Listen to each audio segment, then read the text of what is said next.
அனைவருக்கும் வணக்கம்.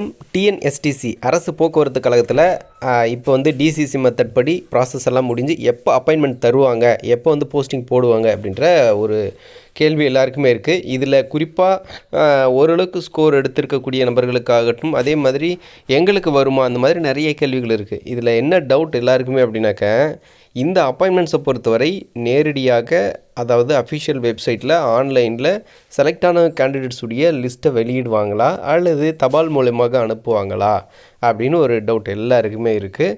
ஸோ இந்த லிஸ்ட்டை பொறுத்தவரை பார்த்தீங்க அப்படின்னாக்க வெளிப்படைத்தன்மையோட அஃபிஷியல் வெப்சைட்டில் தான் ரிலீஸ் பண்ணுவாங்க அப்படின்னு சொல்லிட்டு தான் தகவல்கள் இருக்குது. அதே சமயம் இந்த அப்பாயின்மெண்ட் வந்து எப்போ கொடுப்பாங்க அப்படின்னு சொல்லிட்டும் நம்ம ஆல்ரெடி சொல்லியிருந்தோம்.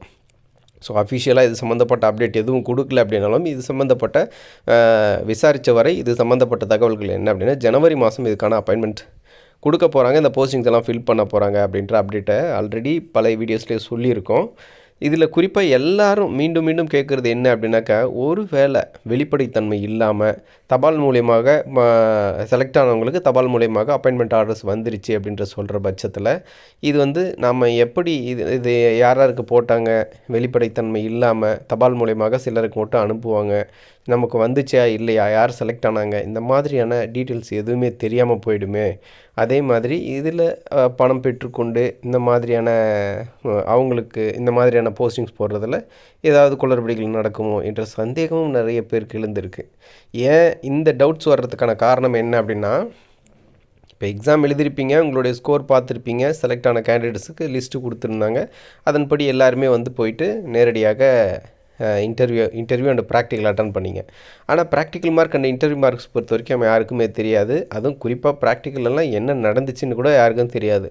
எல்லோரும் போவாங்க, பேருந்தை சரியாக இயக்குனாலும் அதே ரியாக்ஷன் தான், சரியாக இயக்கலைனாலும் அதே ரியாக்ஷன் தான். என்ன மார்க்கு, எது சரி எது தப்பு, நீங்கள் இப்படி பண்ணியிருக்கக்கூடாது, இது கரெக்டு, அந்த மாதிரி எந்த இன்ஸ்ட்ரக்ஷனுமே சொல்ல, தப்போ சரியோ சொல்கிறாரு பண்ணு அப்படின்னு சொல்கிறாரு, பேருந்து இயக்க சொல்கிறாங்க, அது இயக்காதவங்களுக்கும் இயக்கணவங்களுக்கும் ஒரே ரியாக்ஷன் தான், அது சரி தவறு எந்த இன்ஸ்ட்ரக்ஷனுமே கொடுக்கல. ஸோ அப்படி இருக்கும்போது எங்களுக்கு என்ன ஸ்கோர் போட்டிருப்பாங்க, ஸோ என்னவா இருக்கும் ஃபைனல் ரிசல்ட் அப்படின்னு சொல்லி பல குழப்பங்கள் இருக்குது. ஸோ இதுக்கு எல்லாம் கிளாரிட்டி பண்ணுற மாதிரி தான் இருக்கும். அதே மாதிரி பார்த்தீங்க அப்படின்னாக்கா அஃபிஷியல் வெப்சைட்டில் ரேங்க் மாதிரி ஃபுல்லாமே செலக்ட் ஆன நபர்களுடைய லிஸ்ட் வந்து பட்டியல் வெளியிடுவாங்க. ஸோ அதே மாதிரி மறைமுகமாக இருக்கார், வெளிப்படைத்தன்மையோடு தான் இருக்கும். ஸோ இதை பற்றின கவலைகளை விடுங்க. அதே மாதிரி இவ்வளவு நாள் காத்திருந்தாச்சு, எவ்வளோ டிலே ஆகுது அப்படின்னு சொல்லிக்குவாங்க. இதில் அரசியல் காரணங்களோ வேறு எந்த ரீசன்ஸுமே இல்லை. ஸோ ஜனவரி மாதம் அப்பாயின்மெண்ட்ஸ் வந்து ரிலீஸ் பண்ண போகிறாங்க, ரைட்டா? இன்னும் கிளாரிட்டியாக சொல்லணும் அப்படின்னாக்கா, எலெக்ஷனுக்கு முன்னாடி ஜனவரி மாதம் பிளான் பண்ணியிருக்காங்க, திட்டமிட்டிருக்காங்க, இந்த அப்பாயின்மெண்ட்ஸ் கொடுக்கறதுக்கு திட்டமிட்டிருக்கிறதா ஒரு செய்திகள் வந்திருக்கு, ரைட்டா? டிசம்பர் மாதம் எண்டுக்குள்ளார பாசிபிலிட்டிஸ் கம்மி, ஜனவரி ஃபஸ்ட்டில் கொடுக்கறதுக்கான பாசிபிலிட்டிஸ் அதிகம் அப்படின்னு ஒரு தகவல்கள் இருக்குது. இதே மாதிரி டிசம்பர் 15 இன்னும் சில நலத்திட்ட உதவிகளுக்கு எல்லாமே பிளான் பண்ணியிருக்காங்க. அது உங்களுக்கே தெரிஞ்சிருக்கும். இந்த கலைஞர் மகளிர் உரிமை தொகை திட்டம், இந்த மாதிரியான நிறைய விஷயங்கள் எல்லாமே டிசம்பர் 15 ரிலீஸ் பண்ண போகிறாங்க. அதே மாதிரி ஜனவரி மாதம் பார்த்திங்க அப்படின்னாக்கா பொங்கலுக்கு முன்னதாக நிறைய விஷயத்த ரிலீஸ் பண்ண போகிறாங்க. ஜனவரி ஃபஸ்ட் ஸ்டார்டிங்லேயே பார்த்திங்க அப்படின்னாக்கா இந்த பொங்கல் சிறப்பு தொகுப்பு கொடுக்குறது, அதே மாதிரி இந்த அப்பாயின்மெண்ட்ஸ் நிறைய கொடுப்பாங்க. இந்த மாதிரியான விஷயங்கள் எல்லாமே இம்ப்ளிமெண்ட் பண்ண போகிறாங்க. இந்த மாதிரி ஷெடியூல்ஸ் எல்லாம் இருக்குது அப்படின்னு சொல்லி சில தகவல்கள் சொன்னாங்க. ஸோ அதனால் உங்களுக்கு இந்த தகவலை ஷேர் பண்ணணுன்றதுக்காக அதை சொல்லியிருக்கேன், ரைட்டா? ஸோ அதனால் எந்த கவலையும் பதட்டமும் தேவையில்லை, வெளிப்படைத்தன்மையோட கரெக்டாக தான் போடுவாங்க, எந்த இதுவும் தவறும் நடக்காது. ஏன் அப்படின்னு கேட்டிங்க அப்படின்னாக்க, இப்போ கடந்த சில வழக்குகளெல்லாம் பார்த்துருப்பீங்க.